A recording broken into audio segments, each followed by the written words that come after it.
Ao estudarmos as histórias do passado sobre grandes realizações e marcos que mudaram a história da nossa espécie, nos deparamos com a nossa própria história, sendo um reflexo dos nossos ancestrais.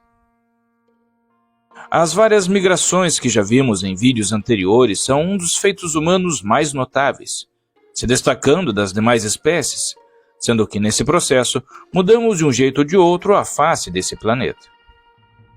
E nesse vídeo iremos ver outra migração que teve um profundo impacto na humanidade, a migração dos povos austronésios, um povo ancestral que dominou a arte da navegação e que dominou quase toda a região Índico-Pacífico e Sudeste Asiático. Os austronésios não representam um único povo, como uma nação específica, mas um conjunto de povos que compartilham um tronco linguístico em comum, chamado de austronésio. Esse termo foi cunhado em 1899 pelo linguista e etnólogo austríaco William Schmidt, que usou o latim auster, que significa vento do sul, e a palavra grega nisos, para ilha, determinando a região e ambiente em que viviam. A abrangência desse grupo linguístico é um dos mais extensos do mundo, atingindo desde a ilha de Madagascar até a Ilha da Páscoa, com povos que colonizaram quase todas as ilhas dessa região Indo-Pacífica, e são classificados em subgrupos como povos malaio-polinésios e formosianos, que são na ilha de Formosa ou Taiwan. Esse grupo linguístico corresponde a vários povos, com culturas e tradições variados, e iremos abordar em vídeos futuros cada um de forma específica. Por isso, não se esqueça de se inscrever e ativar o sino de notificações para não perder os próximos vídeos. Mas os ancestrais desses povos vieram de onde? Qual a origem desses povos e qual foi o impacto deixado pela sua expansão?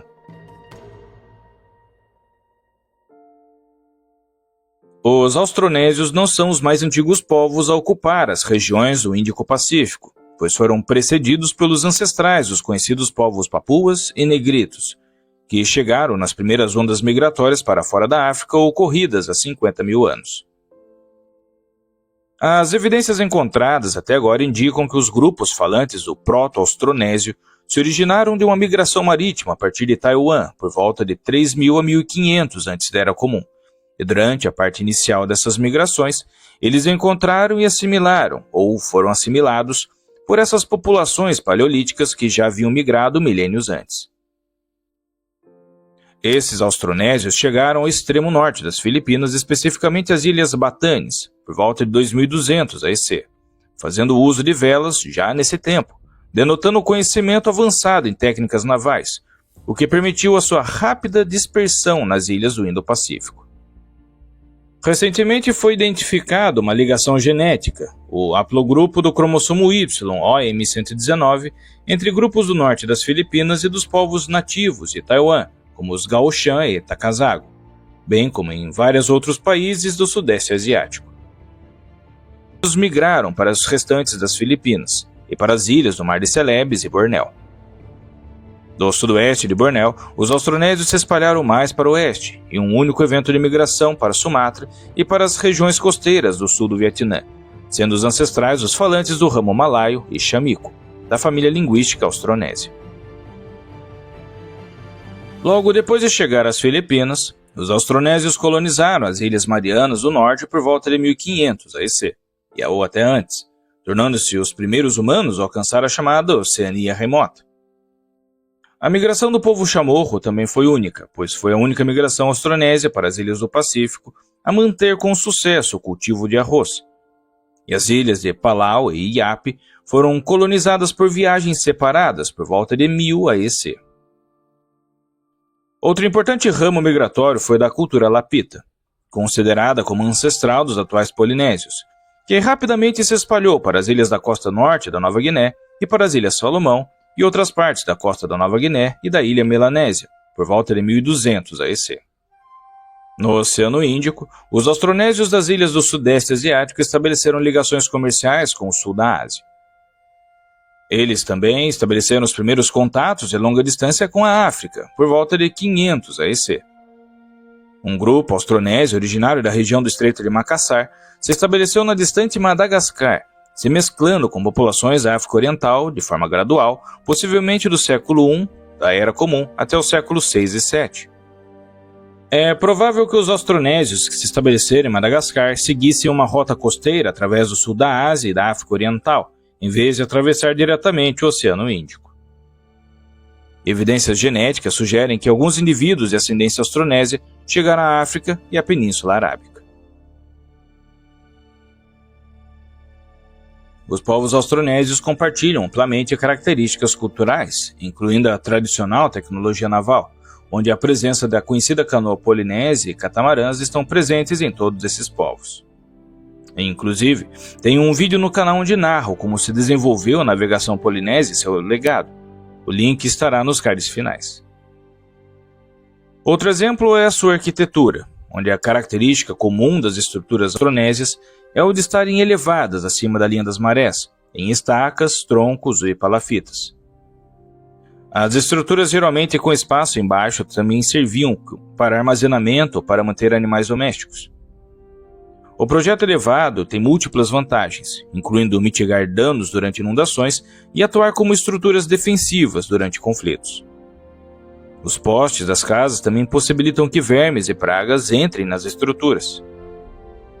As casas austronésias e outras estruturas são geralmente construídas em zonas úmidas e ao lado de corpos de água, mas também podem ser construídas em terras altas ou mesmo diretamente em águas rasas.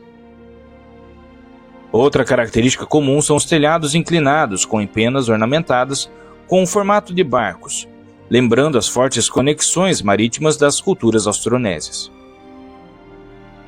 O motivo do barco é comum em toda parte, particularmente no leste da Indonésia e em algumas etnias, onde as casas são construídas sobre plataformas que lembram catamarãs. Entre o povo Naji, um povo que vive nas ilhas indonésias orientais de Flores e no Timor, uma representação tecida de um barco é adicionada ao cume do telhado. Entre o povo Mangarai, também na Ilha de Flores, os telhados das casas têm a forma de um barco de cabeça para baixo. Além disso, elementos das estruturas austronésias, bem como da sociedade em geral, são frequentemente referidos em terminologias usadas na navegação. No caso das Filipinas, as próprias aldeias são chamadas de barangay, o nome adaptado de balangay, que é como se chama um tipo de veleiro usado para comércio e colonização. Muitas dessas estruturas têm apelo religioso e sagrado, simbolizando frequentemente vários aspectos da cosmologia e das crenças austronésias. As tradições religiosas do povo austronésio são animistas, centradas em espíritos ancestrais, espíritos da natureza e deuses. As mitologias variam de acordo com a cultura e localização geográfica, mas compartilham aspectos básicos comuns como a adoração dos ancestrais, xamanismo e a crença em um mundo espiritual e divindades poderosas, onde todas compartilham a crença em Mana, uma força sobrenatural que permeia todas as coisas e seres vivos. A arte também é rica e bem representada em suas músicas e instrumentos musicais, como os conhecidos tambores de fenda polinésios e conjuntos de gongos usados na tradicional música gamelan de Java e Indonésia, bem como os alaúdes, conhecidos como sapé, típicos da Malásia. As danças como a Gending Sirivijaya da Sumatra, a vibrante Caparraca Maori e a famosa Hula havaiana são exemplos de danças austronésias. Outra arte muito mais antiga, mas bem difundida, é a arte rupestre, que é visível em mais de 700 sítios arqueológicos espalhados pela Melanésia e Sudeste Asiático, bem como 800 sítios megalíticos. As famosas pedras Rai, comum nas ilhas Iap, na Micronésia, teriam até mesmo valor monetário. Outra tradição bem conhecida é a sua arte corporal, a tatuagem elaborada, onde muitas vezes indica seu status social, religiosidade e até para adorno. A palavra moderna de origem inglesa tattoo vem do termo maori para tocar, que é tatau. Uma das primeiras descrições de tatuagens austronésias por europeus foi durante as expedições espanholas do século XVI às Filipinas, começando com a primeira viagem de circunnavegação de Fernão de Magalhães, que encontraram um povo ricamente tatuado nas Ilhas Visayas, a quem chamaram de pintados. No entanto, as tradições filipinas de tatuagem conhecidas como batok foram perdidas com a expansão das crenças cristãs e islâmicas, embora ainda sejam praticados em grupos isolados nas terras altas de Luzon e Mindanao. As tatuagens filipinas eram geralmente padrões geométricos ou representações estilizadas de animais, plantas e figuras humanas. Algumas das poucas tatuagens tradicionais remanescentes nas Filipinas são de anciãos do povo Igorote. Entre os Maori da Nova Zelândia, as tatuagens chamadas de moco foram originalmente esculpidas na pele usando cinzéis ósseos, que além de ficar pigmentada, a pele também ficava elevada em cristas de padrões de redemoinho. Atualmente existem cerca de 400 milhões de falantes das diversas línguas austronésias, e o legado desses povos pode ser visto nessas áreas já mencionadas, como na navegação, nas tradicionais músicas e ritos religiosos, e em sua forma de marcar o corpo com suas intrincadas linhas tatuadas. Tradições difundidas por todo o mundo, que conquistou o mundo moderno com sua simplicidade e sua grande conexão com o mundo natural e místico, onde surgiu de forma modesta há milênios, e aperfeiçoada e adaptada pelos corajosos homens e mulheres que enfrentaram o oceano em busca de um lar para si. Espero que tenha gostado desse vídeo e se chegou até aqui, deixe um joinha e compartilhe com mais pessoas. Se não é inscrito, considere se inscrever para receber vídeos como esse toda semana, e se já é inscrito, verifique se o sino de notificações está ativado. Alguns inscritos mencionam que a plataforma desabilita essa função em suas contas.